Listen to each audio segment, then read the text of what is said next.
Ethiopia has set an excellent example for the rest of the African continent through the Grand Ethiopian Renaissance Dam Gerd, a new benchmark for regional integration, an internationally respected American analyst, Lawrence Freeman said. The dam, with an additional 5,150 megawatts of hydroelectric power to the East African nation, has been inaugurated on Tuesday in the presence of leaders from Africa and the Caribbean. Freeman, who has visited the Grand Renaissance Dam, had an exclusive interview with Ethiopian news agency at the site of the dam Guba, Benishangul region of Ethiopia. For the U.S. analyst, Ethiopia has accomplished a great feat in building this hydroelectric dam. According to him, the Grand Ethiopian Renaissance Dam has several implications for Africa.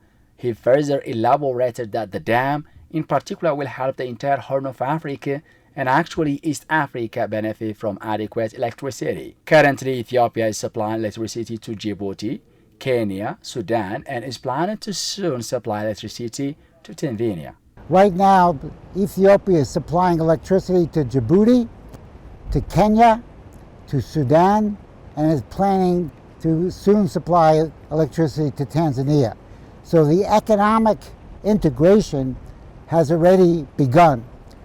Now, from my standpoint, as a physical economist, we need a lot more energy for Ethiopia and for Africa.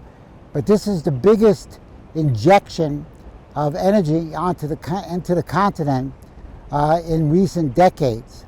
And it also now places Ethiopia as the second largest producer of energy in sub-Saharan Africa. Ethiopia has created a great model for African countries to follow. By building up its energy supply, Ethiopia is working to improve its citizens' standard of living, grow its manufacturing and irrigation sectors, and reduce poverty.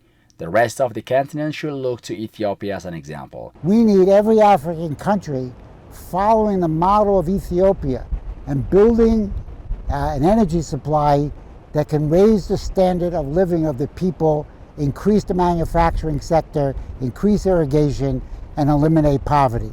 So Ethiopia has set an excellent example for the rest of the continent. He finally urged African countries as well as Westerners to visit the Gerd and witness what has been accomplished. He added that this achievement should serve as an example for others to follow. I think in 2012 by Meles Zenawi, it's continued through several governments. It's been championed by Abiy Ahmed, and I think this proves that Africans, like anyone else in the world, is capable of thinking big and changing the course of history. I think one thing that African countries should do is they should visit the Gerd. Very, very few African countries have visited the Gerd.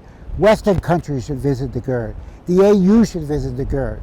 I feel privileged that I could visit it twice, and other nations and other people in the region, and some of the Westerners who are not really up to snuff about what's going on in Africa. Everybody should come and visit the Gerd and see for themselves what has been accomplished, and then that should be emulated. It is learned that Gerd doubles Ethiopia's current power capacity and brings light to millions of Ethiopian citizens.